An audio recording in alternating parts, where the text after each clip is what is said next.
With millions of fans around the world, the Metal Gear franchise has become one of the most popular series in the history of video games. Metal Gear, for me, was the genre that introduced stealth to me. But how did Metal Gear begin? How did Hideo Kojima and his colleagues bring Solid Snake into 3D? And what is the future for this beloved franchise? Keep your codec tuned to this frequency, and you'll find out.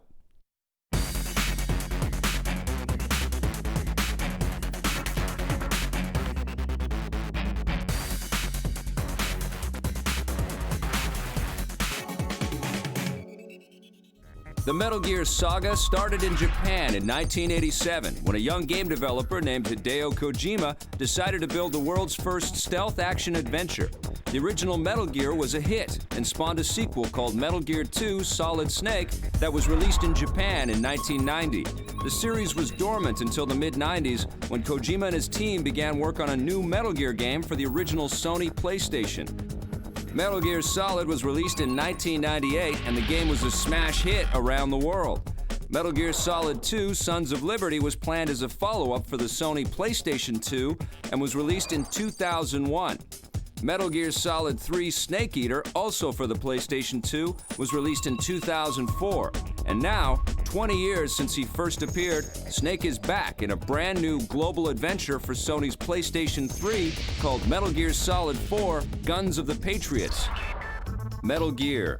The name goes hand in hand with a cutting-edge, state-of-the-art gameplay experience. The mention of the very words conjures up thoughts and images of stealth, cunning, rich characters, and tactical espionage action in the minds of any gamer. One of the things that strikes me is just the fusion of these memorable characters with really deeply compelling gameplay. それはやっぱり彼の作るそのメタルギアっていうのがさ、その時代時代で常に最先端をこう走っている、そういうゲームだからじゃないかな。The series is so renowned for pushing the envelope of 3D console-based gaming that it's sometimes easy to forget its humble beginnings as a 2D stealth action game for the MSX2 home computer system. 最初のメタルギアは、かくれんぼのゲームなんですけど、2次元のゲームだったんですよね。Inspired by his love for Hollywood action movies, Hideo Kojima gave birth to one of the most memorable franchises in video games. Released by Konami in 1987, Metal Gear follows the story of an American Special Forces soldier codenamed Snake as he infiltrates the military stronghold Outer Heaven. Initially armed only with his wits, Snake seeks to find and destroy Metal Gear TX-55, a nuclear-armed walking tank designed to be the link between infantry and heavy artillery. Despite becoming one of the most recognized video game characters ever, players still know little about who Snake is. But then again, that was all part of Kojima's plan. 主人公なんですけども、主人公イコールプレイヤーなんですよね。だからなるべく、この話をするとちょっと驚かれるんですけども、なるべくスネークにはキャラクター性を持たせないように、そのように作ってるんですけど。As Snake makes his way deeper and deeper into Outer Heaven, getting ever closer to Metal Gear, he's aided by his commanding officer, Big Boss, via codec. Snake also utilizes an assortment of different weapons and helpful items unique to games at the time, including a silenced pistol, conservable rations, and even a player-guided rocket launcher. Despite the technical limitations of the hardware, Metal Gear features the same outside-the-box innovation, challenging but rewarding gameplay, plot twists, boss battles, and puzzle solving that can be found in the most recent entries in the series. However, perhaps the most memorable aspect of the original game is stealth. Before Metal Gear came along, I always wanted to run headfirst into combat like Rambo. 例えばそれまではシューティングゲームとか、敵キャラクターを、そのまま攻撃して制圧するようなゲームが多い中、敵キャラを避けなければいけない、見つかったらまずいというそういうゲーム性を、見出してきたことにすごい、ゲームの可能性を広げてきたなっていうふうになんとなく思ったんですね。At the climax of the original game, Snake destroys Metal Gear only to find that his commanding officer, Big Boss, is himself the secret leader of the sinister Outer Heaven. The now hostile relationship between these two characters will become a staple of the Metal Gear series, as will the subtle social commentary on the role of the military that is left open to interpretation by the player. Metal Gear fared well in Japan, but in North America, the game was a huge success. This drove Konami to produce a sequel for release exclusively in the West, known as Metal Gear 2: Snake's Revenge. However, this game was made without the consent of Hideo Kojima.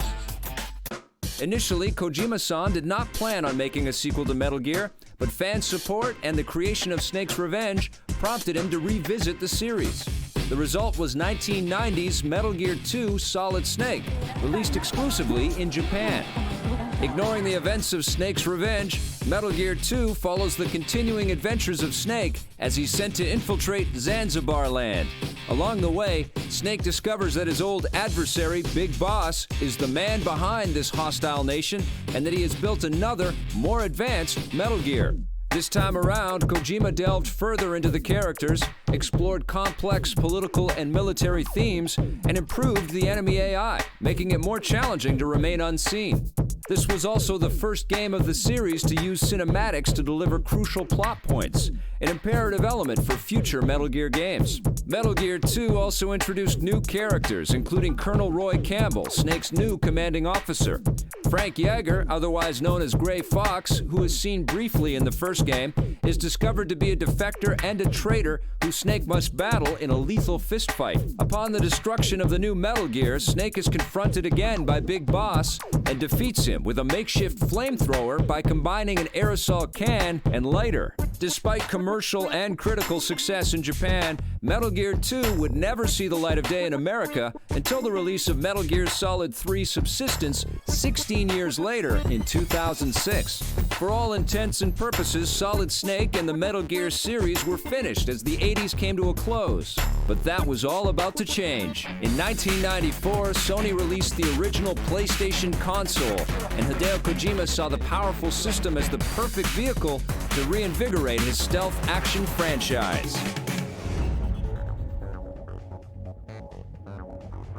The Sony PlayStation was already a hit in Japan, but it became a true global phenomenon when it made its debut at the very first E3 trade show in Los Angeles in 1995.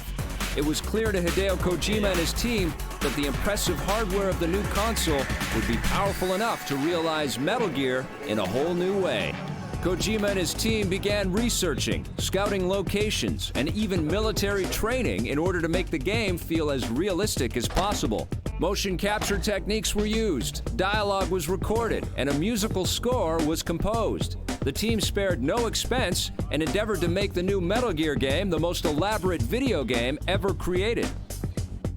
メタルギアソリッドの時に、プレイステーションというすごくメジャーなプラットフォームに、関わることができたので、これはチャンスということで、もうがむしゃらに、今までやってきたことと、今まで開発して研究してきたこととか全てをつぎ込んで作ったのがメタルギアソリッドですね。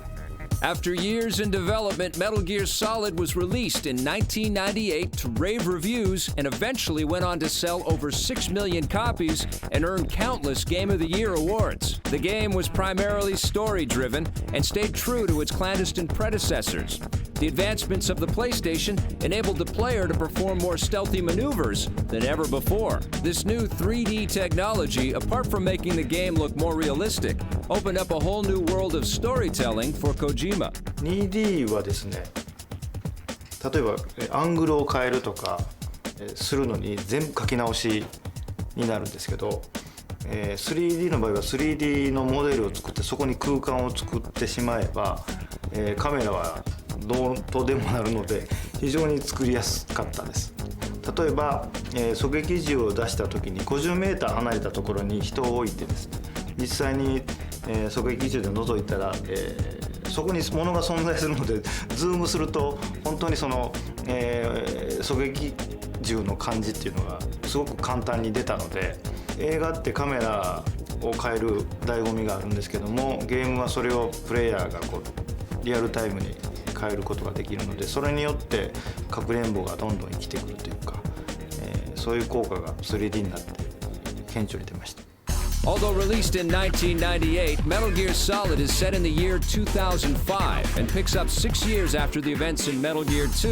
It follows the exploits of Solid Snake as he infiltrates a nuclear weapons disposal facility in Alaska called Shadow Moses.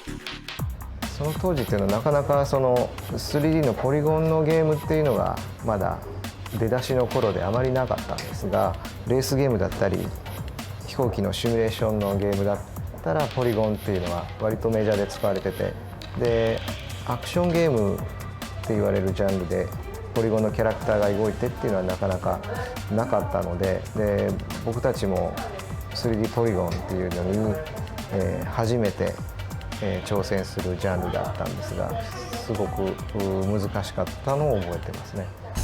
During Solid Snake's mission, he encounters some of the most important and memorable characters in the Metal Gear story. These included the fiery Meryl Silverberg, the resourceful Otacon, and Gray Fox's incarnation as the cyborg ninja.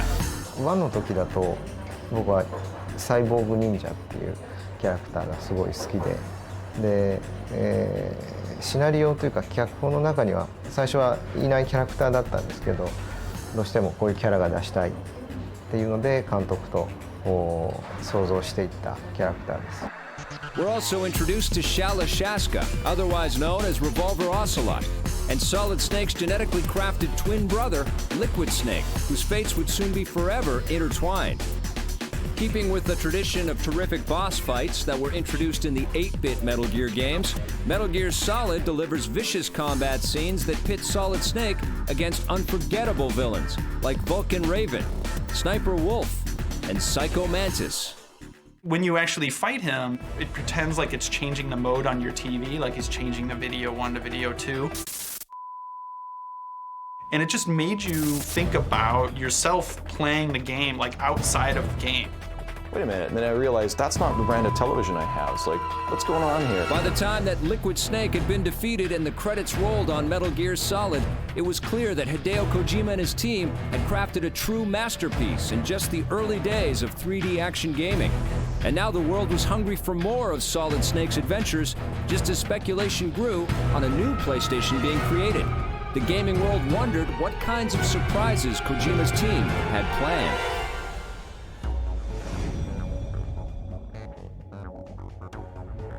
In the late 90s, Metal Gear Solid was an enormous success on the PlayStation. The game had proven that Kojima's team was more than up to the task of moving their tactical espionage action series into three-dimensional gameplay. But by the year 2000, a new PlayStation console was almost upon us. The PlayStation 2 launched in Japan on March 4th, 2000, while the North American launch of the console followed in November of the same year. The console had a monstrously successful launch amid complaints of a dearth of compelling games to play. The cries of not enough good games died a year later, however, as Metal Gear Solid 2 Sons of Liberty was released in North America and Japan in November of 2001, and in Europe a few months later. 僕が一番好きなのはメタルギアソリッド2、プレイステーション2のゲームですね。なぜかというと、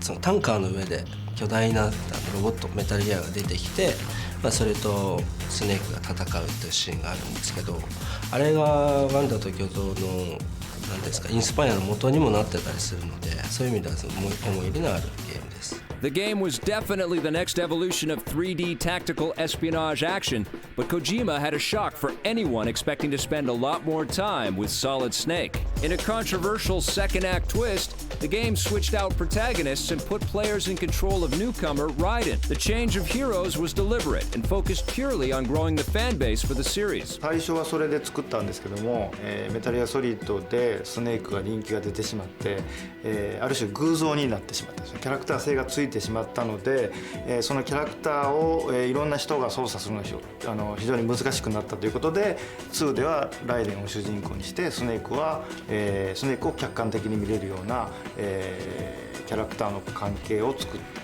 But to the team's surprise, the reactions to Raiden as the new main character were not universally positive. わからなくはないんですがでも出したことによって失敗したとは全く思ってないです。それは今回の方を見てもらえればわかると。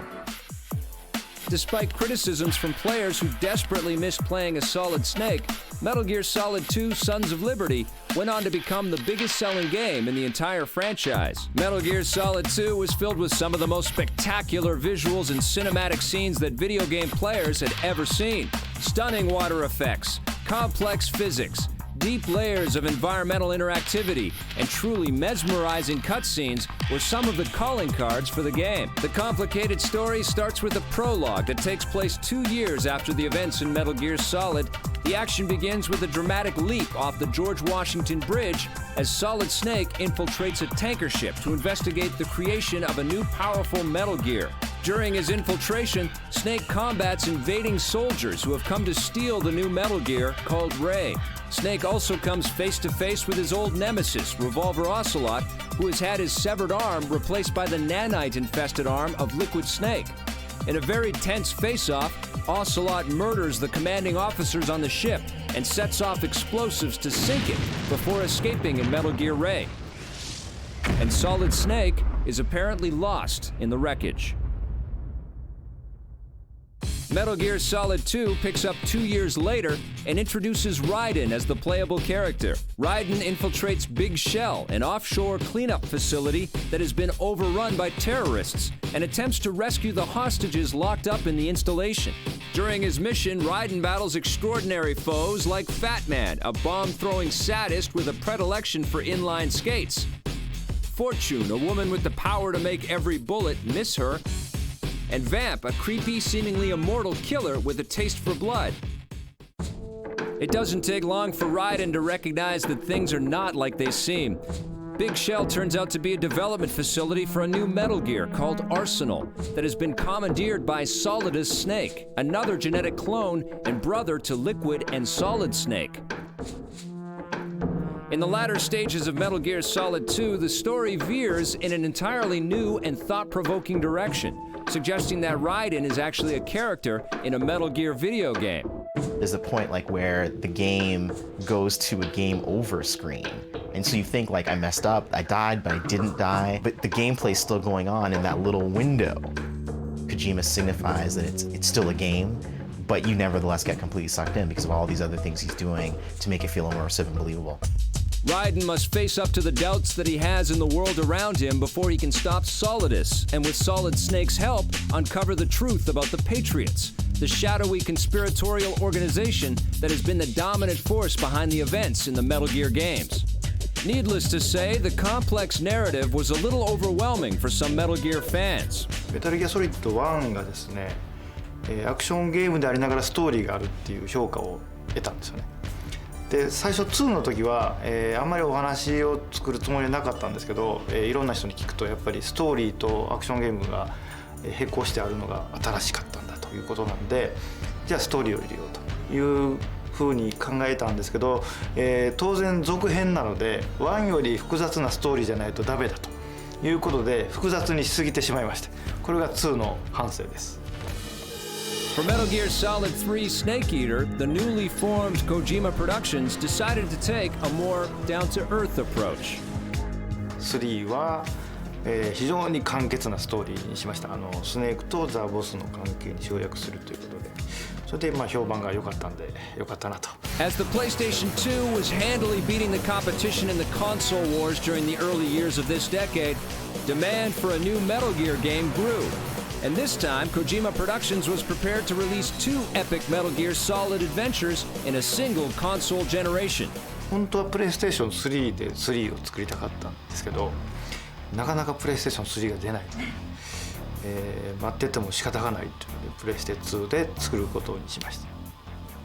それなりにハードに引きずられてゲーム内容も進化できるんですけど、同じプレイステーション2なのでハードに依存はできないということで、プレイステーション2では不可能と言われてたジャングルとか自然環境をあえて、やろうということで、ああいうコンセプト、サバイバルっていうコンセプトになりました。Taking things in an entirely different direction, the developers chose to set Metal Gear Solid 3 in the past, at the roots of the Metal Gear legacy. The prequel would take into account real-world tensions at the height of the Cold War in the early 1960s. Once again, players would be in control of someone other than Solid Snake and would instead play as Naked Snake, a CIA operative that is sent into the jungles of Russia with his mentor, a female super spy codenamed The Boss. In the prologue mission, the boss defects and teams up with the chief antagonist in the story, Colonel Volgin. After an intense fight, the boss leaves Naked Snake badly wounded as she and Volgin make off with the stolen nuclear super tank and a predecessor to the Metal Gear called the Shagohod. After healing, Naked Snake is sent back into the jungle to defeat Volgin, confront the boss, and destroy the tank. To do this, Snake must face the members of the boss's Cobra unit. Many gamers have called these characters the greatest collection of bosses in the entire franchise. The End is an expert sniper that fights Snake in a long-range, protracted battle that can literally take hours. The Fear is a spider-like adversary with double-jointed limbs and a surgically enhanced tongue. The Fury is a former Russian cosmonaut who battles Snake with a flamethrower. The Pain has the ability to command hornets and uses them to combat Snake. The Sorrow, a spirit medium, is perhaps the most interesting of all the bosses in the game because he employs the power of the dead to fight Snake. You are walking through, this stream and you're seeing these dead soldiers and you're like, okay, dead soldiers. And then you start to notice like, wait a second, these are the ghosts of the people that I've killed. It makes you look back on what you've already done and sort of see it in a different way. Like, wow, I've really killed like a lot of people. Like if this was real life, I would be, completely haunted. From beginning to end, Metal Gear Solid 3 is the near-perfect prequel, setting up the events and characters that would follow it beautifully. Metal Gear Solid 3 also helped to define and cement the status of Kojima Productions as world-class game makers. The team had expertly shown how to get the most out of the PlayStation 2 hardware and had the sales and the critical praise to prove it. I'd never played through all of the Metal Gear games. So I had what I called the Metal Gear Summer, and I played through 1, 2, and 3 back to back. I didn't play anything else, and it was the best summer I had ever had. But would the team be able to contend with another PlayStation console transition? Kojima Productions' toughest challenges lay ahead as the team faced the limitless potential and the baffling technological puzzles of the brand new PlayStation 3. Yeah, I think the whole Metal Gear series has been a huge part of the PlayStation success. The Metal Gear games, from the Psycho Mantis battle to the Jeep chase at the end of Metal Gear 1, to the opening of Metal Gear 2 on the bridge, to, the torture sequences that sort of live in all the games. It really is almost like an action movie art film. 小島さんがそうですね、業界に残した功績っていうのは本当にたくさんあると思うんですけれども、僕が一番実感するのは作ってる立場からの視点なんですけれども、ゲームにとって物語がどれだけ重要かっていうのと、それからゲームにとって重厚なシナリオっていうものがどれだけ価値のあるものかっていうものをやはり小島さんは本当ゲームの中で知らしめたのかな。The announcement and development of Metal Gear Solid 4 Guns of the Patriots represented a new era for Kojima Productions, as polished storytellers versed both in cinematic flair and dynamic gameplay. The new platform from Sony offered the experienced game makers the opportunity to dream big. ボスのキャラクターの特殊な動きをするもの、触手がついてるものとか、あと犬みたいな格好で走り回ったりするものとかがあったりしたんで、そういうのは結構全部手付けで作ってたので大変でしたね。メタルギアソリッドっていうゲームが一番最初にできた時のからのなんていうか思想みたいなものはずっと受け継がれてきてる。でそれが今もまだちゃんと残ってる。With each subsequent release of a Metal Gear Solid 4 trailer, the world grew more and more excited by the promising look of the game. Was this the Sony PlayStation 3's most important game on the horizon? To many, it certainly looked that way. メタルギアソリッドの1の時は、例えるならば草野球、子供たちが野原で集まってやってるような野球に比べて、今のもうメタルギアソリッドの方は大リーグのベースボールのような大きさになっています。もちろん観客も随分と増えましたので、それなりに責任を感じて、責任を重く肩に背負いながら作っています。プレイヤーが、こうしたらどうなるんだろうとか、こうしてみたいなということをほぼ全て網羅しているというか、遊びの幅を広く持つことでその世界の中で何ができるかなっていうふうに思ったユーザーにがっかりさせないというか。Cutscenes from previous Metal Gear games, as artful as they were, don't hold a candle to the new look and feel of Metal Gear Solid 4, which delivers imagery as close to reality as the team has ever come. キーワードとなるのがカメラの手ぶれ、ハンディカメラで撮ってるような手ぶれ感、やっぱこれが一番重要なんですよ。今回ちょっとツールを改良しまして、ある程度その自動的に手ぶれがつくようなそういう機構を考えました。Expectations from gamers and from the team itself were very high. The work involved in bringing this game to the PlayStation 3 was immense.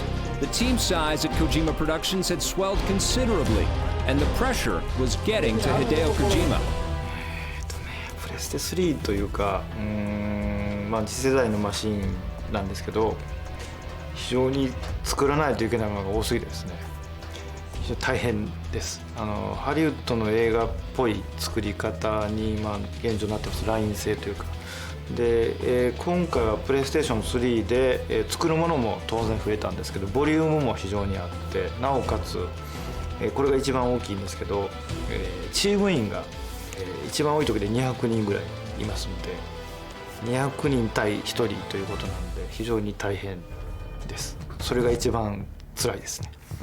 小島監督のビジョンがとにかく大きいスケールなので、それを実現させるためにその人に関してもそのプロジェクト自体も大きくなって、でそれはもうメタルギアソリッドっていうゲームに対してそのたくさんのファンが待ってくれているからできたことでもあると思うんですけれども、ここがちょっと悲しいことでもありますよね。ストレスがたまるのが一番そこです。The plan for the game was an epic send-off for Solid Snake and an end to his decades-long saga. I'd have to say old Snake's mental state is pretty ragged. Now he's deteriorating badly and he's really paid quite a price for his dedication to his country, to his job. The epic scale of the game meant that this time Kojima and his team would travel the world looking for appropriate locations for the most dramatic of confrontations. Sticking with his prescient ability to pick up on global concerns about the military-industrial complex, Kojima focused the narrative on the growing influence of private military corporations. Metal Gear Solid 4 brings back familiar faces that have come and gone over the franchise's long lifetime, and the developers worked hard to come to a fitting conclusion for the series. サーガの、最終作というか完結編なので、今まで出てきたキャラクターをですね、みんな幸せにしたいという思いがありまして、なるべく出しましたね。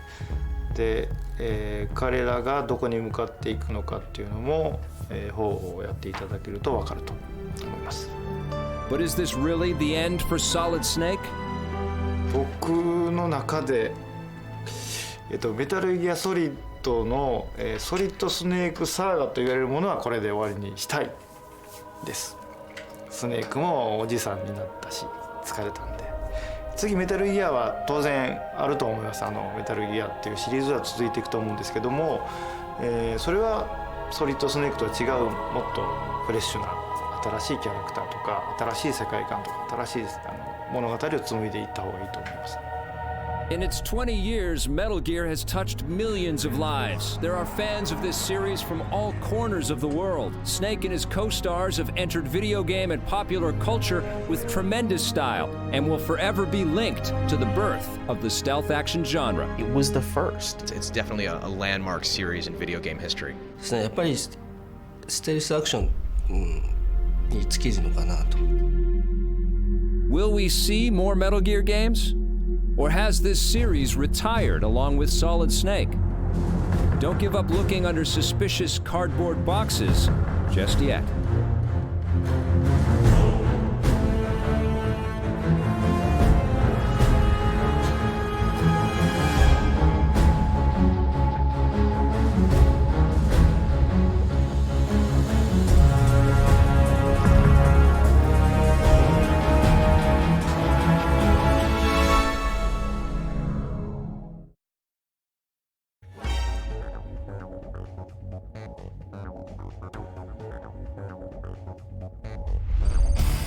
Although the Metal Gear series of games are fictional, elements from the story are rooted in reality.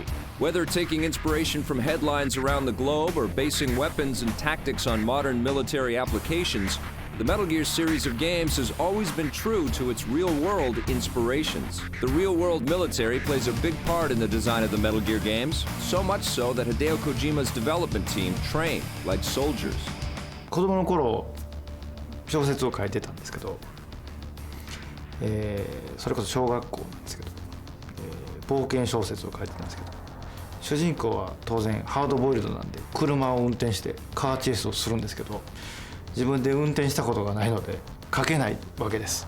臨場感がどうしても助手席に座って見てるものでは書けないんで、実際に自分が運転しないとやっぱり本物は書けないんですよね。そういう経験があって、コンバットっていうかそういう、軍事アクションをテーマなので、僕ら日本人なんで銃も撃ったことないんですけども、やっぱりそういう世界を体験して本物を見た上で、どの部分をエンターテインメントに持っていくかっていうのは、やるとやらないとでは全然できてくるものが違うということで、そういう考えのもとで毎回組んでましてます。To help with this training, Kojima-san recruited military man Moro Satomori to work with the team. まずどうする？打ち返さなきゃ時間をファイアしなきゃいけない。監督のビジョンがやっぱり鋭いねっていうところがまず1点目と、2点目にすると、それは国の要は軍隊にしろ PMC にしろ結局その戦闘技能ですとか戦術とか戦略でそんな変わらないので、そういう部分では違和感はなかったですよね。1の頃は全く僕自身その銃とか触ったこともなくって、で銃の扱い方とか構え方とかそういうのは全く分からなかったんですけども、実際に毛利さんの訓練受けて、で、実銃も撃ちましたし、なかなか言いにくい部分もあるんですけども、そういった訓練をしていく中で知っておかないと分からない部分っていうのがすごく多くあったのと、実際に本なんかでいろいろ調べてミリタリーのことを勉強してはいたんですが、自分が自分の身でアクションを起こしてやったことっていうのと全く想像できないほど面白い体験だったし、すごいメタルギアを作る上では必要不可欠なものだったなと思います。This training helps the creators to see through the eyes of their characters, furthering the development of not only their fictional personalities, but the personalities of the developers as well. 主にやっぱり銃器のそのキャラクターが取り扱うモーションだったりとかで、どのぐらいのレンジでどういった戦闘が行われるであれば、どんな形でそのイメージを組んでいこうかっていう部分とか、非常に、知ってると知ってないとで全然違うし、例えば映画を見たとしてアクション映画を好きで見るんですけども、その実際にその映画の中のキャラクターが鉄砲を持って戦っていると、いや違うんだけどなっていうので、そういう目でどうしても見ちゃうとか、知らなかった方が良かったっていう部分もあるんですけど。Some of the technologies and devices employed in the Metal Gear universe may not be so far-fetched, for many, if not all, are based on real-world applications. あとは、もう1が出た後からなんですけども、世界中の、軍関係者とか警察関係者の人とかがやっぱりメタルギアをやってる人が多くてですね、真面目にやってるところを評価してくれてるんで、そこを外せないということで、さらにマニアックな訓練をどんどんしていった結果、今のメタルギアになっているということです。当然エンターテインメントなんで嘘をついている部分もありますけども、ある部分は本当に訓練を受けて、現場でやってるような動きとか、重火器の使い方とかを、ゲームの中に入れてます。Many of these combat technologies are in use today, and still others are in the development stage for use by future military forces. At the start of the war, we went in with 10 unmanned ground systems. There was only a few of the UAVs, unmanned aerial vehicles. Now, we've gone from 10 on the ground to more than 5,000 on the ground. You don't go out on an operation without one of these unmanned ground systems with you. And of course, we've introduced the first armed ones. Same thing within the air, UAVs, unmanned aerial vehicles. We go from just a handful in the air to more than 1,000 in the air. Every single operation has them, and they don't operate without them. You don't go on convoy without having one of these systems above you. メタルギアレックスに関して言うと、1の時にも出てきたんですけれども、その後ドキュメントって言ってメタルギア2のドキュメントのソフトがあって、その中にも収録されてて、それがまず1体と、その後にツインスネークス、その後に1体で今回で、3体目を作ることになってるんですけれども、大体歴代のデータを受け継いで、そこから、作り直す。当然技術が上がると骨とかの構造とかも変えないといけないので、そういった感じで作っていきます。シンカーさんの方でもうすでに立体化されているレックスがあるんで、そこら辺を参考にしたり、設定を詰めていく感じで現在の形になってますね。レイに関しても大体同じ感じで進んでます。The ever-present threat of nuclear warfare plays a prominent role in the Metal Gear series, and Kojima-san has never shied away from creating game stories with powerful socio-political messages. 今回その4のシナリオを書いた時にそのPMC っていうのは、メタルギアソリッド4のオリジナルの設定ですかって聞いてきたスタッフがいて、自分も人のことは言えないですけど、特に日本ではそうなのかもしれないですけれども、PMC とかっていうものが存在して始まっていること自体がまだあんまり知られてないです。You've always had private actors in war, but then something happens at the end of the Cold War, and the national militaries in the world get a lot smaller. About 6 million soldiers are downsized. The other thing that's happening on the demand side is that you have one superpower left standing, but it's not as interested in a lot of these areas where it may have sent troops in the past. And so companies strive into that vacuum to fill it. I don't think we will see companies take over everything, but I do think we're going to see a return to the medieval period, where if you look back at the 1200s to 1400s, you didn't just have governments going at each other. You had dukes, kings, you had bishops, you had the Vatican with its own forces. Then you had all of these free companies of knights going around where they would work for one duke during this war, and then when that war ended, they'd go work for this king in this other war. We may be seeing a return to that, where you have strong governments, sort of the equivalent of kings. You have weak governments, you have mid-tier ones like the old dukedoms, and then the parallel to those old free companies are these new private military companies where they're willing to work for all sorts of other actors. その世代によって変わるって話だと思うんですよね。だから例えば昔は傭兵って呼ばれてみたり、今は PMC って形で呼ばれてるでしょうし、プライベートセキュリティカンパニーって言われるかもしれませんし、いろんな呼び方はその時代によって変わっていくと思うんですよね。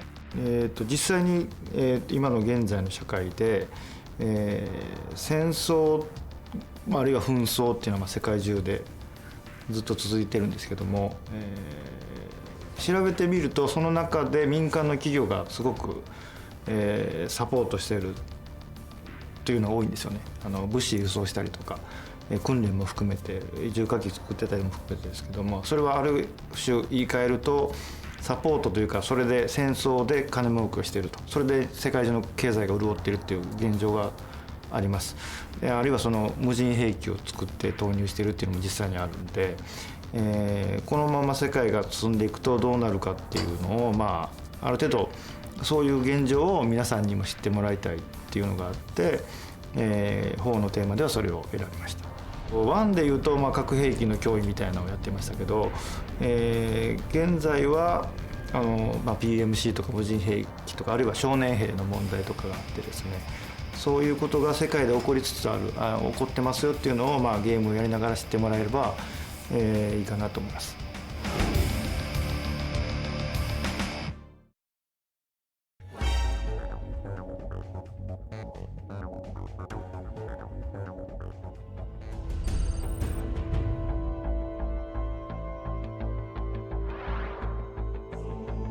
In order to convey realism in the game world, the team at Kojima Productions have not only consulted with military advisors, they've also traveled extensively around the world to truly understand and represent the locations presented in the Metal Gear universe.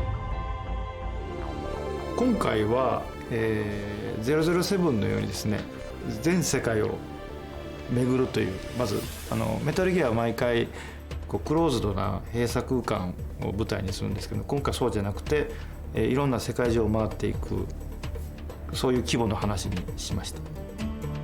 To determine locations for the game, it may appear that topography, political climate, and architecture are all part of the criteria, but that's not necessarily the case. 毎回、実は、自分が行きたいところを選んでいるということで、今回、中東はモロッコ取材で、南米はペルーで、東は、プラハですね。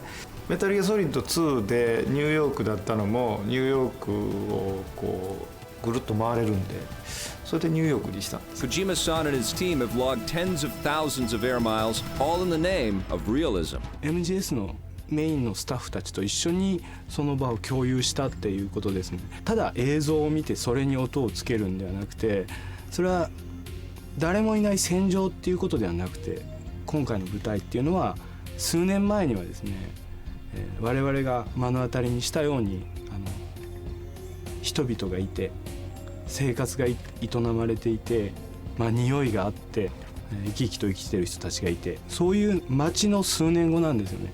そのことを分かって、どういう素晴らしい人たちがいたのかっていうのを理解して音をつけていくということは大きな意味があったと思っています。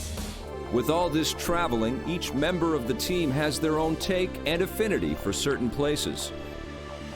プラハも良かったけど、やっぱりモロッコは、結構衝撃的でしたね。モロッコのフェズっていうところに行ったんですけど、旧市街メディナですか、もう本当迷路みたいな、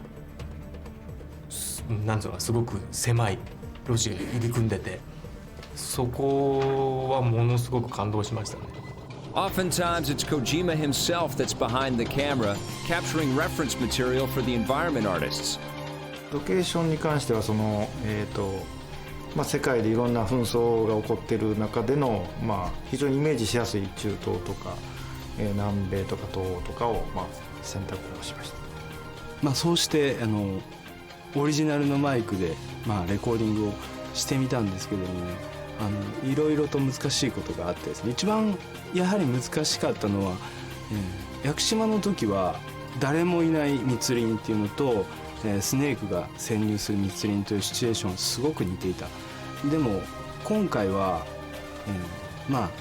中東のような戦場っていうものと人が暮らしている街というところにすごくギャップがあったんですね。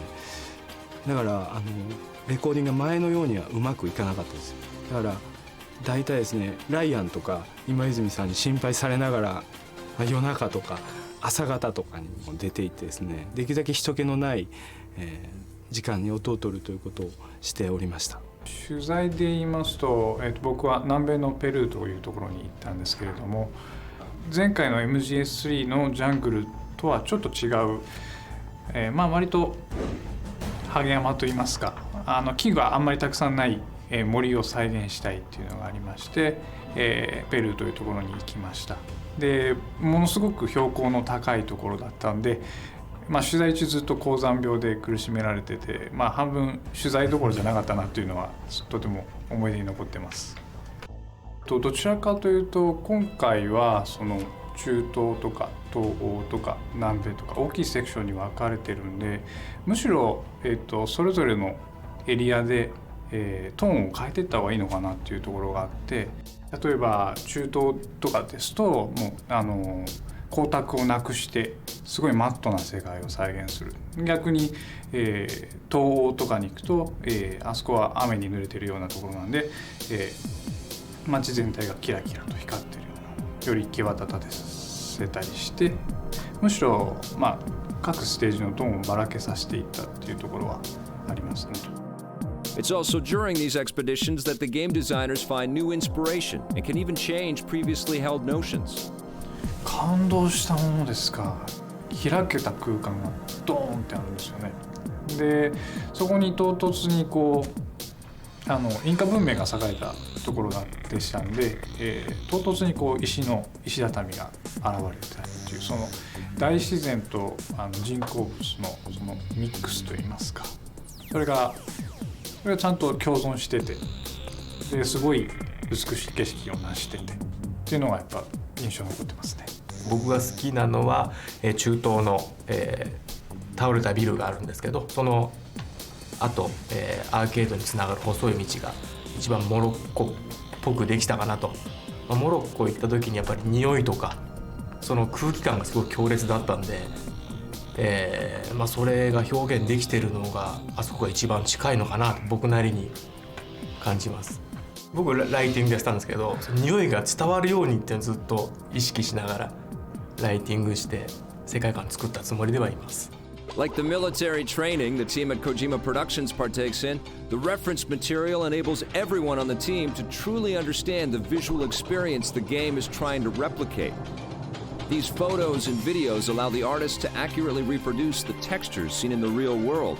僕がペルー行ったっていうのもあるんですけれども、ナオミをトラッキングする森というのがあります。でそこは結構時間をかけて作って、川が流れて、すごい清らかなすごい自然の空気を感じられるところで、なんか本当は戦闘とかせずにそこにずっとぼーっと座ってたいなっていうような綺麗な森に仕上がっていると思います。In turn, these realistic graphics help to immerse the gamer into a world they might otherwise never have visited. Whether it's the mortar and brick holding together a crumbling building or the native flora swaying effortlessly in a cool breeze, each begins from a piece of reference material collected on site from around the world.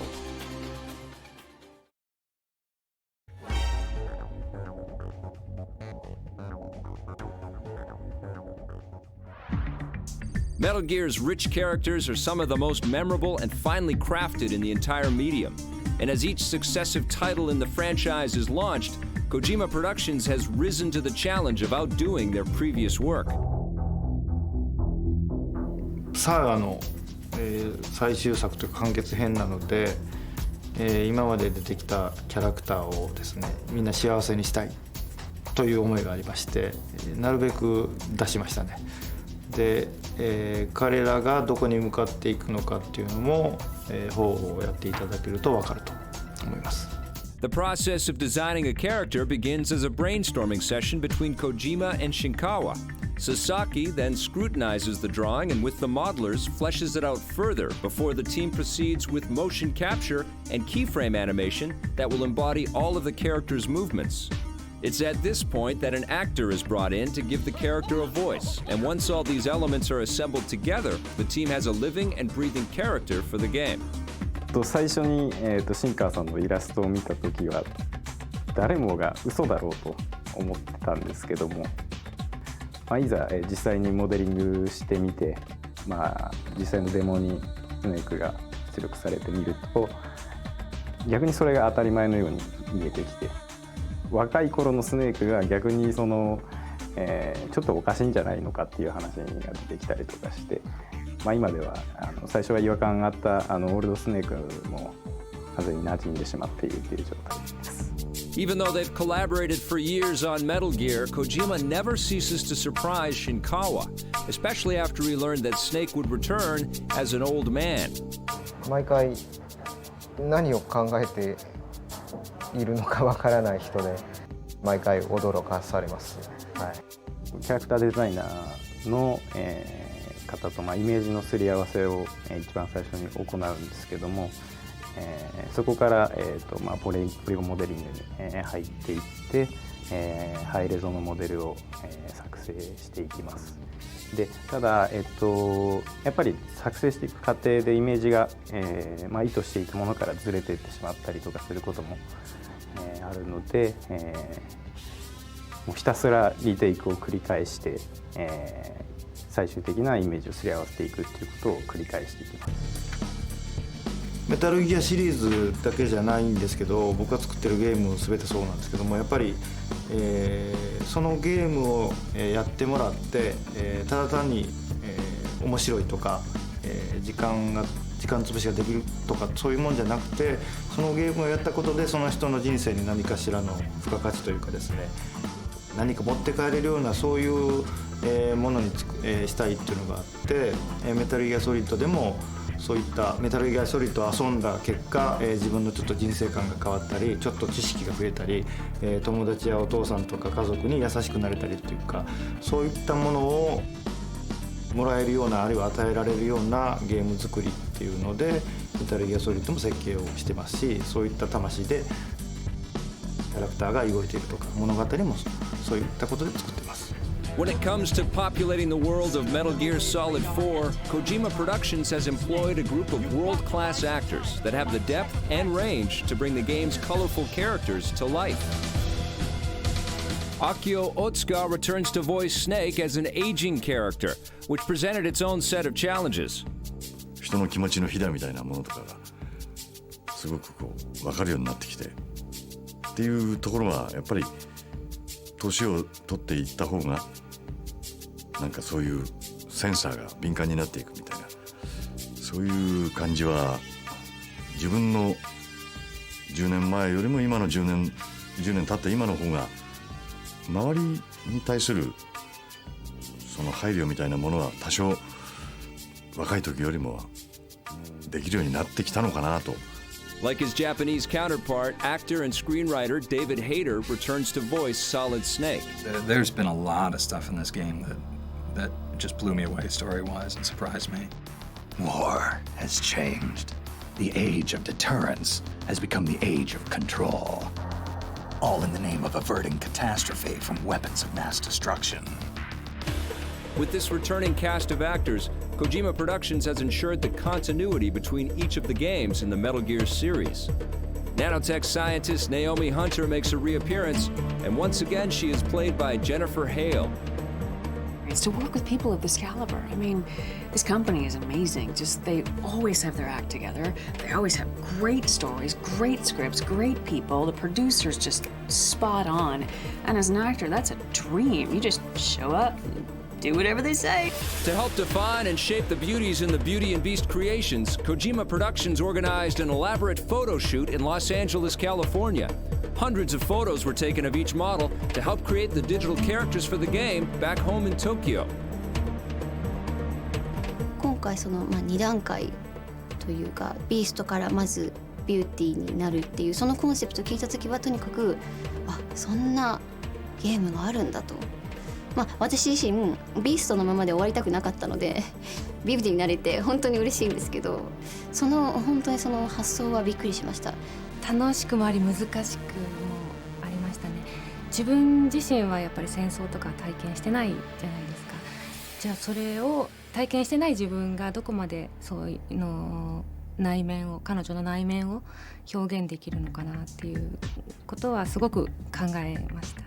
BB 部隊は4人いまして、皆さん、鳥です、カラス、ウルフ、あとオクトパスで私がカマキリなんですけど、カマキリの動きってまず想像がつかなくてですね、これもインターネットでカマキリがどういう動きをするんだろうかって調べましたら、大体載っているのがメスはオスを食べると、そういうことしか載ってなくてですね、その動きも鎌でこう首を切っちゃったりとかむしゃむしゃ食べるとこしかなかったので、その動きをどういうふうにゲームの中に取り入れようかっていうのがすごく悩んだんですけども、監督と相談させていただいて、皆さんを操っている最後の BB 部隊ということなので、皆様のそれぞれのやってきた動きを一つ一つ入れてみたらいいんじゃないかということなので、オクトパスとあとレイブとウルフの動きもちょっと入れてみたりとかしてミックスしてやってみました。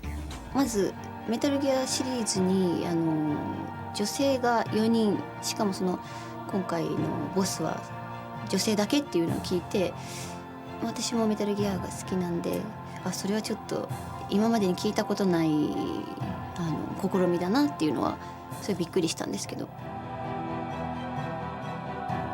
ゲーム的にはオクトパスが非常に面白いと思いますね。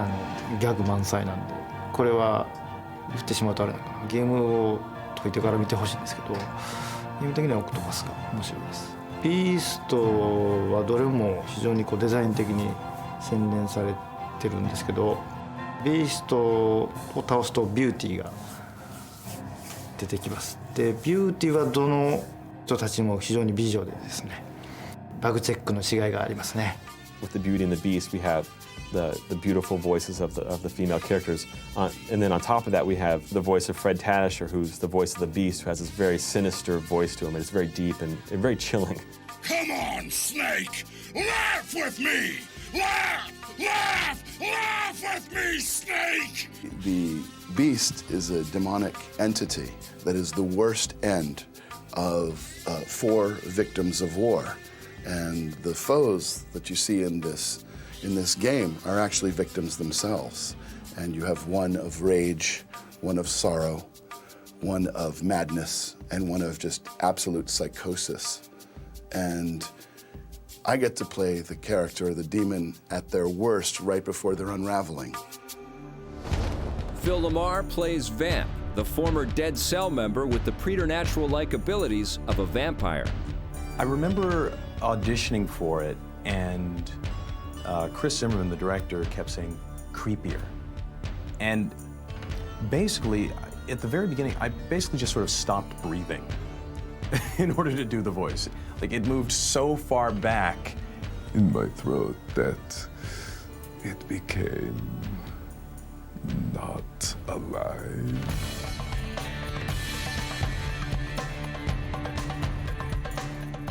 The first game, it was rare when a strike actually hurt them. So most of my stuff was very subtle. This time, there is actual pain.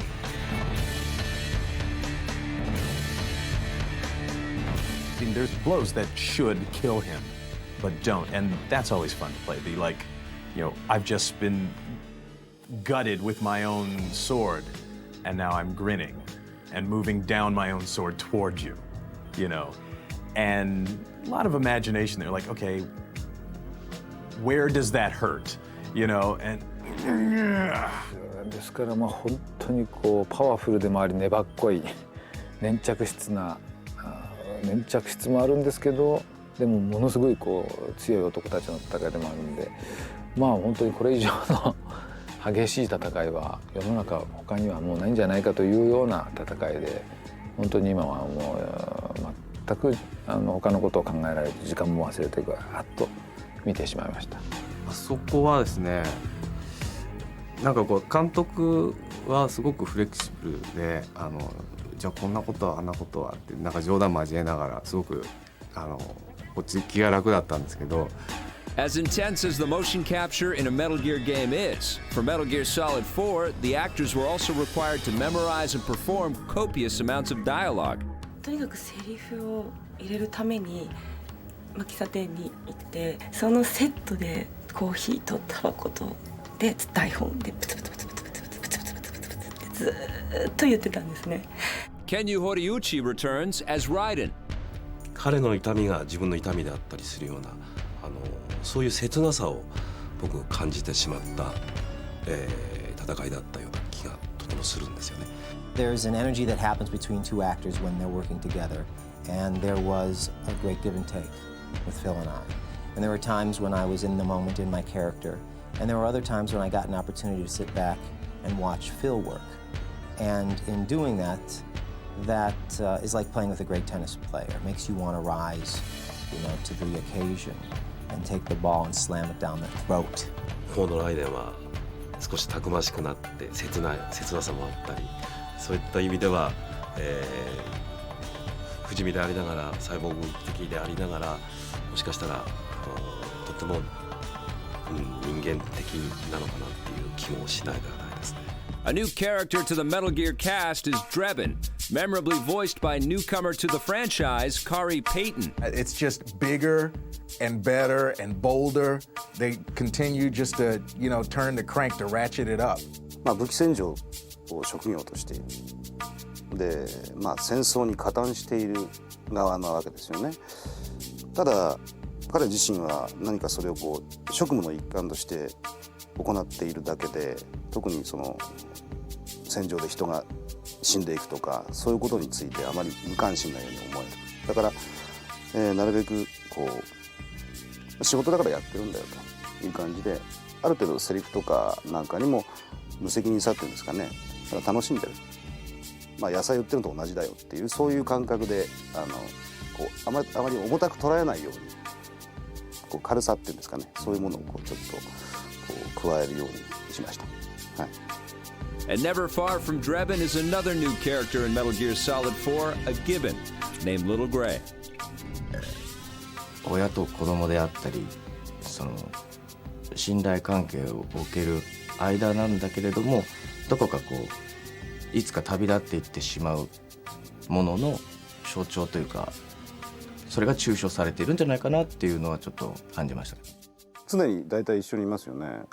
もしかすると飲み物が欲しいだけでくっついて回ってるんじゃないかと思うぐらいなんですけど、なんだろう、特に愛情があるような感じも見えないけど、ただドレビンっていうキャラクターにそういうこう猿がくっついて回ってるっていうのは、なんかそのドレビンの人柄にこう一つこうなんか面白いこうキャラクター性を持たせるためのなんか小道具のようなっていうのかな、なんかそういうふうに僕はちょっと捉えてはいたんですけど。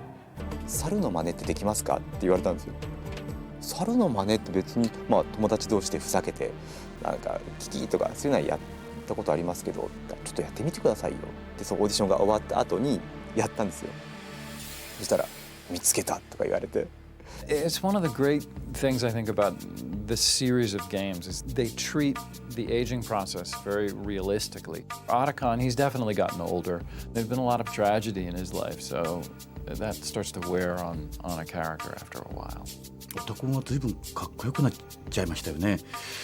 最初登場した頃はね、かなりもうオタクっていう感じでしたけども、やっぱりいろんなドラマを乗り越えながら少しずつ大きくなっていった、大人になっていったっていう、まあその部分を出せればなと思って今回の方は演じました。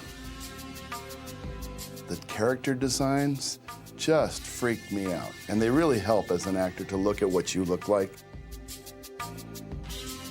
ですから僕はかなりバンプの気分とかバンプのそういう全然こうなかなか死ななくて、でもいつかこうものすごいダイナミックな死をこう味わいたいっていう気持ちは僕の映画のテーマにも近いんで、かなり分かるところがあって、まあ、共感というか共感して人僕になっちゃったら大変ですけど、テーマとか映画というその中としては非常に共感がある役だったんだというか、むしろすごく理解できる役だったという感じですね。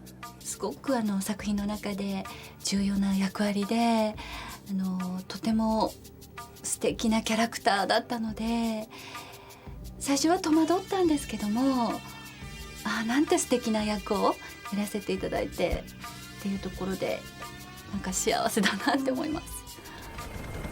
In the role of Liquid Ocelot is veteran Banjo Ginga, who previously played Liquid Snake and Major Zero in the series. 感情の機敏のレンジっていうのは非常にこう幅がたくさん取れますので、悪役の方が演じる上では楽しいような気がします。This man's body has served me well. It enabled me to pass every security barrier between me and GW. After all, the Patriot's security system is nothing more than a machine. Paul Eiding voices Solid Snake's commanding officer, Colonel Roy Campbell, who comes out of retirement to support Snake in his last mission. For me, it was a film. I mean, there was so much video involved, and there was so much story involved. The one thing that kept her alive for me was Snake was always in the background, and that deep connection, that maybe that one true love, you know, that no matter where you go in your life, there's still that one connection that you have with someone that you'll never forget, and that was kind of what kept me alive as Meryl in this game. 普段のトレーニングはやっぱキレよく動くがテーマなんで、よく小島監督からも「いや岡本さん今のはちょっと元気すぎましたね」もうちょっとやっぱりジジイとしてやってくださいみたいな感じのアドバイスを受けたりとかして、こうチャンチャンチャンってあるじゃないですか。やっぱどうしてもこう刀2本とも持ってこうやってバサッってこう大きい動きをやってきたもんで、まず歯と歯が合ってるように見えるのかとか。Every time he puts out a new game, everyone else has to step up because the bar just goes higher and higher. The final, intensely collaborative product is a group of game characters that are each not only unique, but have become iconic creations unto themselves.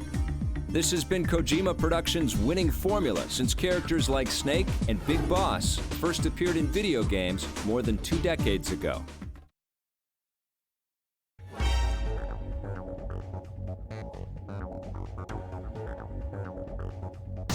From the beginning, the Metal Gear games have always delivered state-of-the-art audio as part of the gameplay experience. For the audio team at Kojima Productions, the expectations were set very high for Metal Gear Solid 4, Guns of the Patriots. The game was expected to not only match previous efforts, but far exceed them. No one has been putting more pressure on the team than the team itself.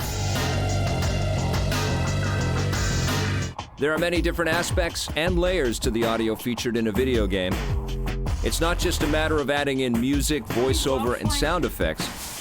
Each of these aspects has to be individually created and recorded first, and then seamlessly blended into a surround sound experience that plays out in real time.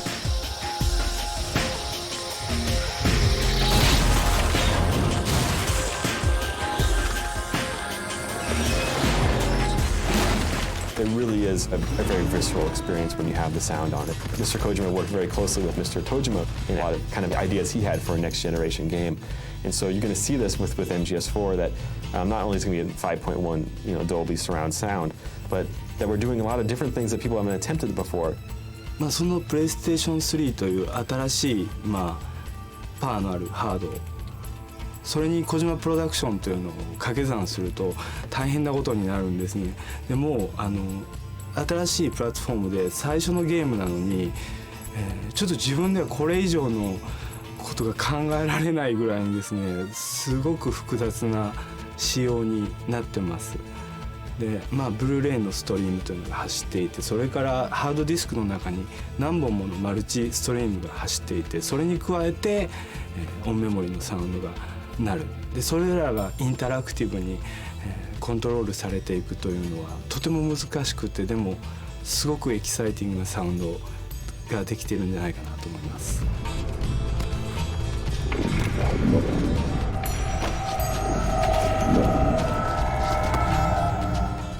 実際にゲームをやって必要な音を自分で考えて、作って鳴らしてもらうと。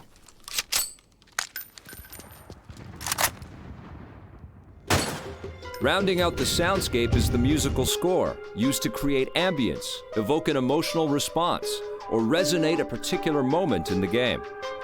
Being a film composer, mostly I'm used to watching the picture and getting my inspiration from there. But without the images at this stage, I had to depend a lot on what Hideo Kojima told me about what he wanted from me. So I think we have a strong theme. He told me that Snake is on his last legs. He's getting a little old now, so I wanted a kind of deliberate, firm theme. Acoustic guitar was his idea. There's something a little innocent, but also macho.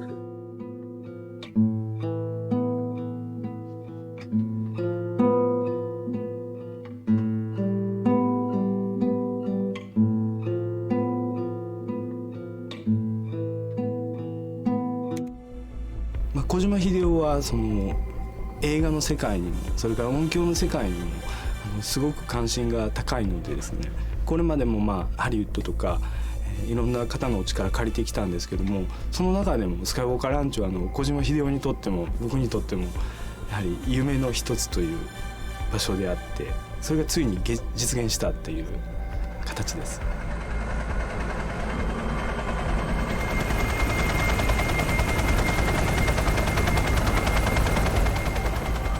Performing voiceover for Metal Gear Solid 4 is not merely reciting lines on a page. The stories in the Metal Gear series are deeper and more complicated than many movies or novels. As such, every actor must perform as if their character were a real, nuanced person in an effort to maintain realism and to ensure an emotional investment from the player. Use it to shoot the gecko. I try to keep variety in mind. You don't want all your villains sounding the same. So you try to hone out the individual traits that each of these villains would have. You know, Ocelot is so incredibly flamboyant. 悪役をやらせていただくというのは随分こう儲け物といいますか贅沢といいますか、他の人よりずっと楽しいんじゃないかと思いながらやらせていただくんですけれども。Whereas Vamp is so stealthily villainous. You try to choose the actors, you know, that match the traits of the character and the drawing and the description. Snake, as you'll recall, following the Shadow Moses incident 9 years ago, Naomi was detained by the authorities, but someone arranged for her escape. I had to work with Chris and the producers on developing the voice that they were looking for to match this newer, war-torn, post-apocalyptic cyber ninja Raiden. You may be the hunter, but you are also the hunted. 小島監督と好きなようにまずさせてくれるんですよ。でそれから、軌道修正ちょっとずれたりした時に直してくれる。そのアドバイスがすごく的確だったので本当にスムーズにできました。ゲームの監督が全て録音に立ち会ってこういうビジョンなんだっていうようなことってなかなかその現場に来て言ってくれる人も少なくて、でその中で小島監督というのは僕が迷子にならないようにちゃんと来てくださって、それで、ビジョンはこうです、だからこんな風になりますっていうことを明確に僕に伝えてくれるんで非常に仕事がしやすいですね。When the MGS4 project started, we started thinking about how we're going to approach voiceover work. We had a pretty good outline of how we're going to approach it, and we had a substantial size script, but we didn't really think it was going to take more than a few months. And so here I sit now, just wrapping up the 9th session after 10 months of working on and off with Chris and the team. We haven't sacrificed anything to make a high-quality experience. Before, it was all about the graphics and the gameplay. It's now slowly becoming about getting in the right actors and making sure it sounds good. 一言で言ってしまうと、リアルになってしまうんですけど、とにかくたくさんの銃声が鳴るんですけれども。A big part of the sound design process for the Metal Gear games begins here in the Foley studio, with a seemingly endless variety of items that range from the bizarre and obscure to products you'll find in almost any household. The Foley artist uses these instruments to represent what is seen on screen. Sometimes the most obvious choices work, as seen here, with different footwear representing the diverse footsteps for each character, while other products become sound effects for items that are not so apparent.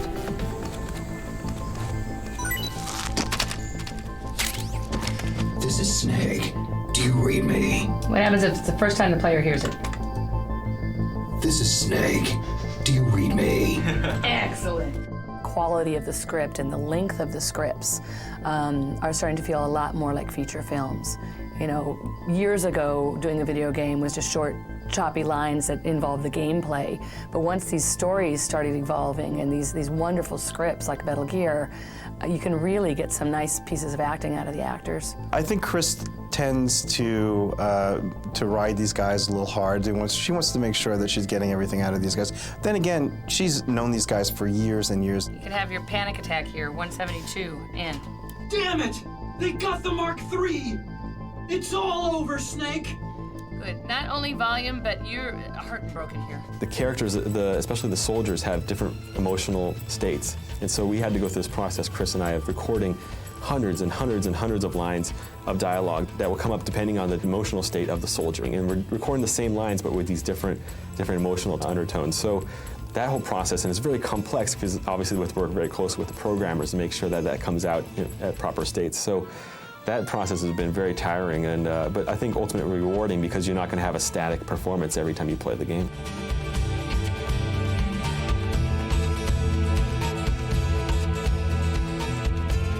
No, I feel very fortunate to be doing Metal Gear Solid 4 because it seems to be a culmination of everything that we've been doing with the previous games.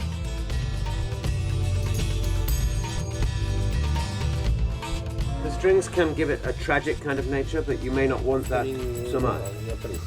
今回実はまたそこでも初挑戦なことをしていまして今回メタルギアシリーズでは初めてアフレコという形を取りました。今までだいたい先に音声を取ってから、モーションキャプチャーしたり映像を作っていったんですけども、それだとやっぱ距離感が合わなかったりするんですよね。怒鳴ってほしいのに怒鳴らないとか、すごく近くにいるのに怒鳴ってるとかそういうのがたくさんあったこともあって今回は初めてアフレコに挑戦しました。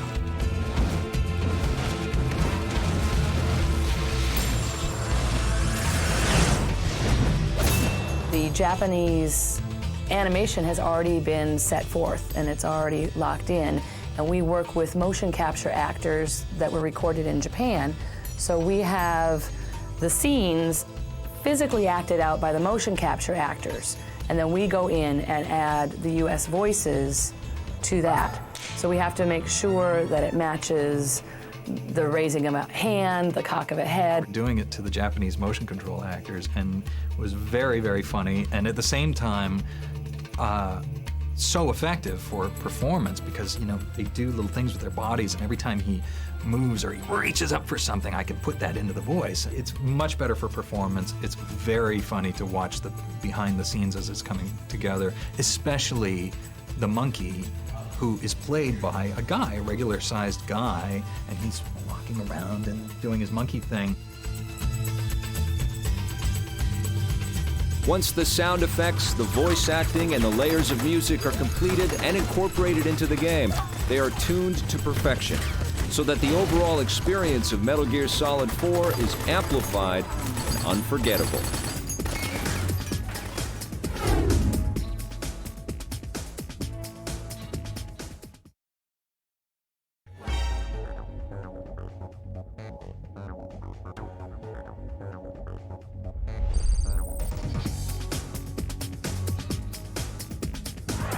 The capital city of Hyogo Prefecture, Kobe, is a major port located in the southern region of Japan.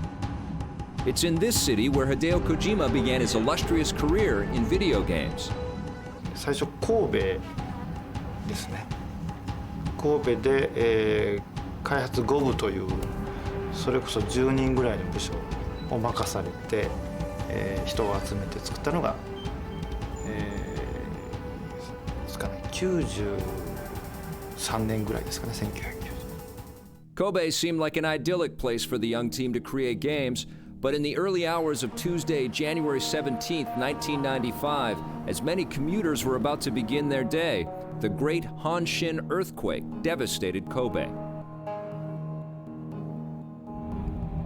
その後、神戸に地震があって、で大阪に移転するんですけども、大阪であれば東京でもいいかなという。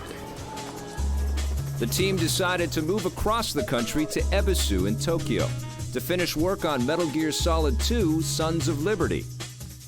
And then later, the newly formed Kojima Productions had an office across town in Roppongi Hills, where the team celebrated the completion of Metal Gear Solid 3: Snake Eater.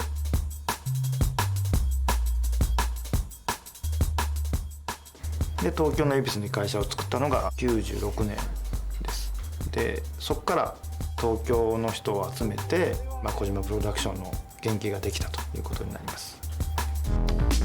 However, it's here in Tokyo Midtown and Roppongi, where Kojima Productions have now set up shop and are working on Metal Gear Solid 4: Guns of the Patriots. Roppongi is famous for being the international district. It used to be a place where like the American military used to hang out. There's lots of bars, lots of clubs, and it's still that way now, but it's become more of a business district. We've been here for 4 years now, just making games. The company's various moves over the years pale in comparison to the frequent flyer miles that Kojima-san and his crew rack up in order to salute their many fans across the world. Every year, the video game world holds several key events to bring developers and gamers together, and Kojima Productions sets up shop at almost all of them. The annual Electronic Entertainment Exposition, or E3, began in 1995 in Los Angeles, California. The conference stopped in Atlanta for a couple of years before returning to Southern California for the past decade. But it was here at E3 in Atlanta 1997 that Metal Gear Solid for the original PlayStation first made its global debut. The gaming world hasn't been the same since. Meanwhile, back home in Japan and virtually in Kojima Productions' backyard, the Tokyo Game Show first opened its doors in 1996, and the company has been a regular attendee ever since. The show is especially important to Kojima and his colleagues because it's open to the general public. まずいろんな海外のショーに行くのは、やっぱりユーザーの人と直接会って、話をしたり触れることでエネルギーをもらえるっていうのが一番。In the Southern Hemisphere, the Go 3 exhibition takes place in Perth, Australia. And in 2007, Hideo Kojima was a featured speaker. 日本にいるとやっぱり、アメリカのユーザーの人、あるいはヨーロッパのユーザーの人とかアジアのユーザーの人のことはあんまりわからないので、直接行くとどの部分が良かったのかとか、どういうところにメタルの人気があるのかとか、どれぐらいの人気があるのかっていうのがもう肌で分かりますし、それを見ることで先ほどの訓練じゃないですけども、やっぱり作るものは変わってくると思います。Held annually since 2002, the Leipzig Games Convention in Germany plays host to thousands of gamers and game makers and has become a crucial stop for Kojima Productions during their video game convention globetrotting. At the inaugural Entertainment for All Expo held in October 2007 in Los Angeles, Kojima Productions offered attendees the first playable taste of Metal Gear Solid 4 in North America. I think it's the biggest game at the show. I really do think so. From the very beginning, on Thursday morning, we had 100 guys lined up to play the game.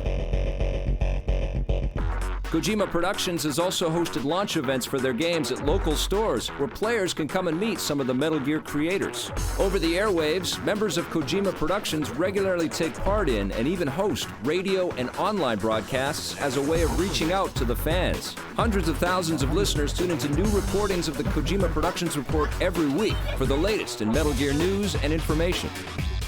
The fans, I think they appreciate the work. They love to know what's going on behind the scenes, and which is why we've been making a point over the past few years to kind of be a little more open and let them kind of peek into the studio.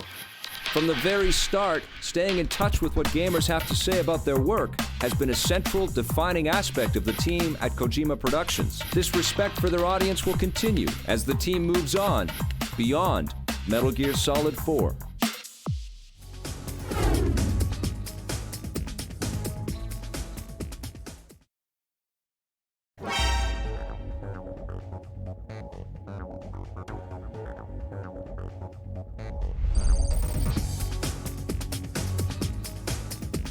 I feel lucky. I mean, I'm doing something different every day. One day I'm in Hollywood, the next day I'm in Australia, and the next day I'm in a country in Eastern Europe, I'm in Africa. This project, MGS4, is taking me around the world, and I'm very grateful for that.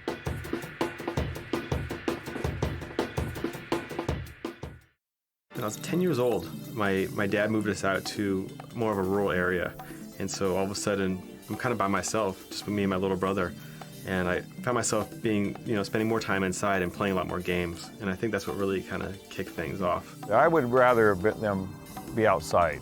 And with this 2 acres we've got, they could have done lots of fun things out here, but they'd rather be down there and with their buddies playing these games, and they have a whole bunch of friends over. And Friday nights, drinking all my Pepsi and Cokes, and Saturday nights. Everything I'd buy, bring home, the kids would come and just take it out of my pantry. There'd be nothing left.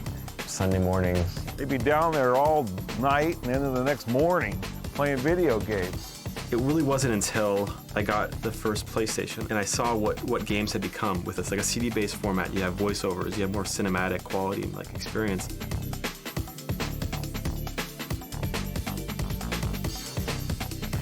That was a really big change for me. I moved on from a gamer to more interested in the creative aspect, that everything that goes into these games all of a sudden isn't just about the gameplay, but it's about the music and the voiceovers and the total experience. So it really was when Metal Gear Solid hit that I realized that, wow, this is a totally different direction than I thought that video games were able to go in, and I want to be involved.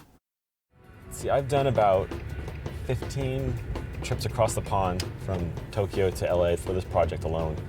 I think this is my 12th trip to LA this year, and we're only in October. And I expect to have 3 or 4 more before New Year's. Well, I've always been a bit of a workaholic, even in university. I was working while studying at a pretty difficult school. And it wasn't more so to make money, but I always need to be stimulated. I always need to be working on something. Well, Ryan was always driven. He's always wanted to be an overachiever. He took the toughest class he could. I knew he'd be like a workaholic. That was obvious because he was always doing something with school and writing and internships. With Ryan, he tended to balance his life pretty well as far as his studies, his social life, and his video games. I had a big idea that he'd land in the video game industry. He was always writing about it, and he started a website for video game reviews. で、ライアンはものすごい働くんですよ。僕が知ってるアメリカ人で一番働くとは思いますけど。So I've always kept myself busy, which is why I think this job has been a pretty perfect fit because it keeps me busy, around the clock. I think people have been pretty receptive to a kind of an American face of the studio. Here we finally got somebody who was born and raised in America, who's not doing this for fame or for fortune, but really out of love for games. This is why I've been sacrificing my weekends and not seeing my family for 3 years now. The day had come that I had my bags packed, I was ready to move to Japan. And my parents knew this was going to happen. I think when I entered university and I started studying Japanese, I think they kind of could tell that one of these days he's probably going to move to Japan and use this language that he's been studying. So sure enough, that day came. It was hard, but it was really hard watching Kathy when we left him in Seattle to get on the plane to go to Japan. I physically could not get my legs to move. I just stood there. It was incredibly hard. It was one of the hardest things I've ever seen.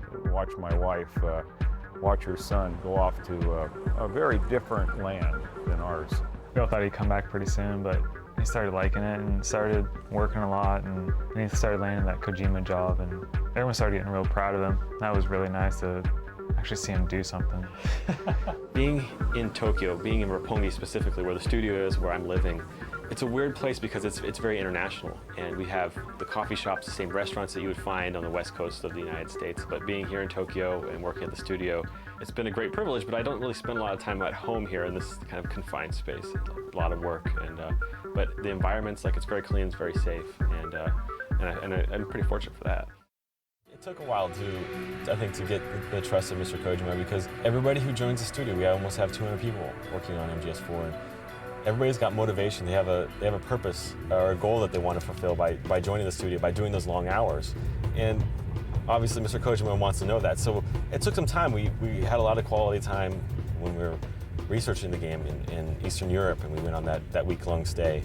And all these different trade shows, from Tokyo Game Show to E3, where we're sharing every meal together. That's where he really got to, I think, to know me and know that I'm not doing this for fame or to get my name out there, but I'm doing this because I love Metal Gear. And after about a year and a half, I think he was willing to give me a chance. My specific role on the game is really hard to describe because every day I'm doing something different. And in Japan, on almost every video game development team, you have the token gaijin, or the token foreigner, who's in charge of English.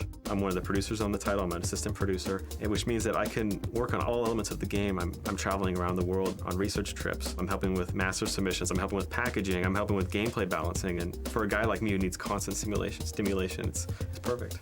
We were able to visit his office the last time we were in Tokyo, and I know that it was unusual for people to go in and visit while they were working, and I was just amazed of just how many people were there and how hard they were working. When I walked in the place, here he's got 200 guys on one floor of this building, and they all have their PlayStation and they have their computer and their 2 monitors putting out heat, plus them all in there, and they got the air conditioning going full blast, and it's still hot in there. How did they get guys to do this? But they must have a passion for it. When I was over there and I saw him in Japan, it's cool to see him in his element and interacting with people, and it's completely different than when he is over here. And I find that the people that I've met that Ryan has introduced us to, that he works with, they seem to have a really great working relationship with Ryan. It's always interesting when you have, something that I've been working on and that a certain team has been working on for so long. To have a new person come in, there's always that, what's going to happen over here? How much are you going to try to change?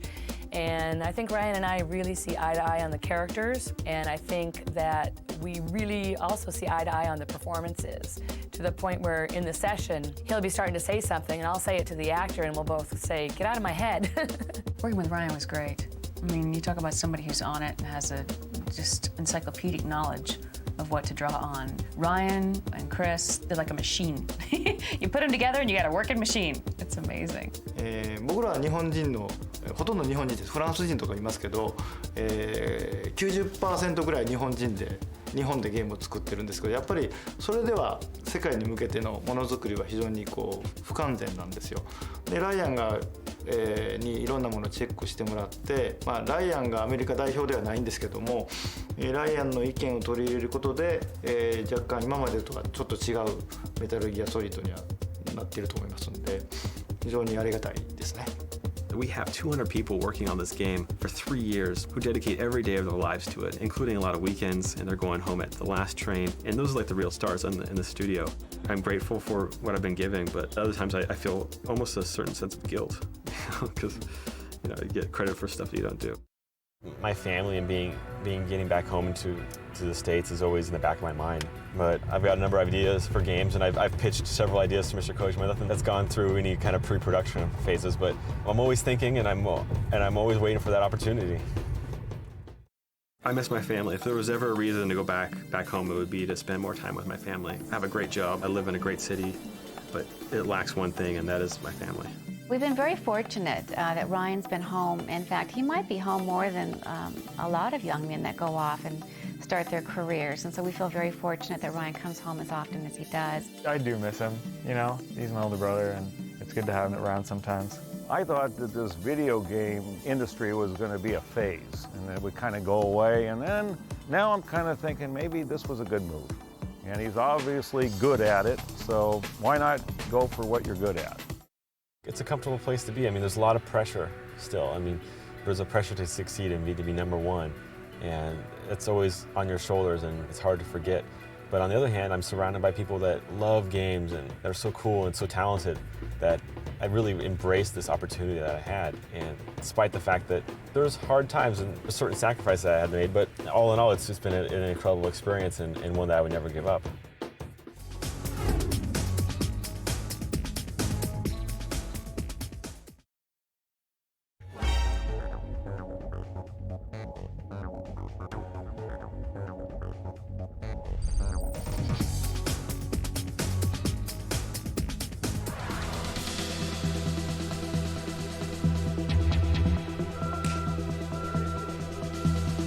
Roll camera. More smoke. Okay, here we go. We're rolling. Action.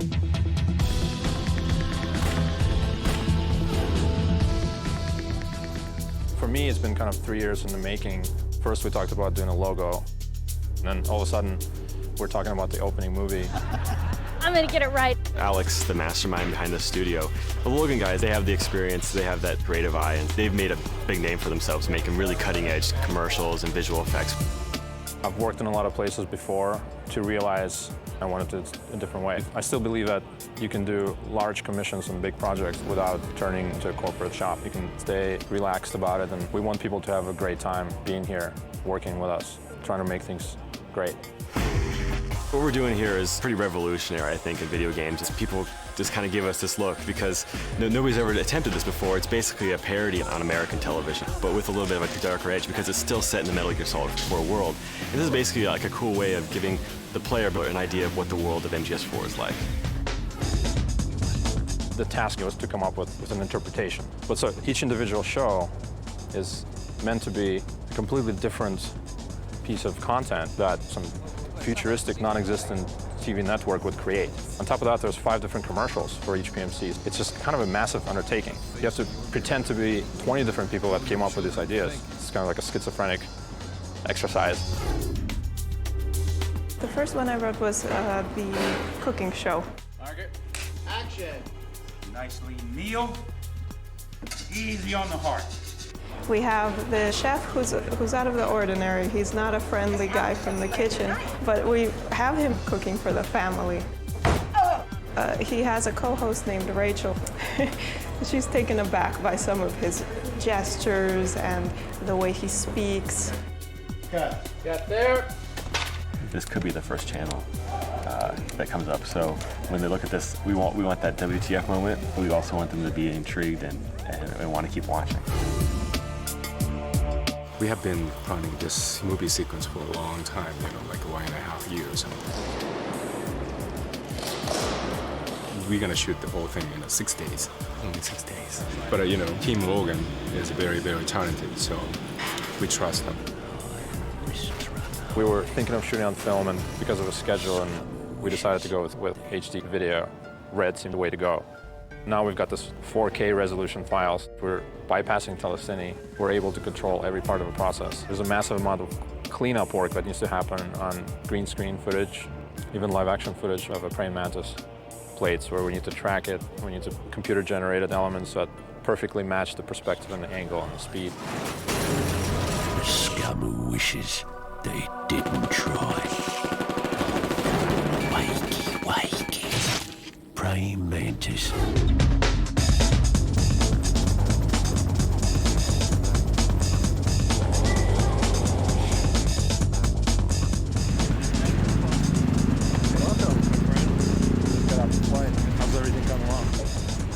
It's really beautiful the way that this opening project has come to be. It's been over a decade in the making. It's Ken, our producer, and Alex, the lead over at Logan, being art school friends, always promising each other that they're going to work together at some point in the future. And here we are, many, many years later, and we need an opening movie for Metal Gear Solid 4, and then we want something cutting edge in pop culture. That's what Logan's made for.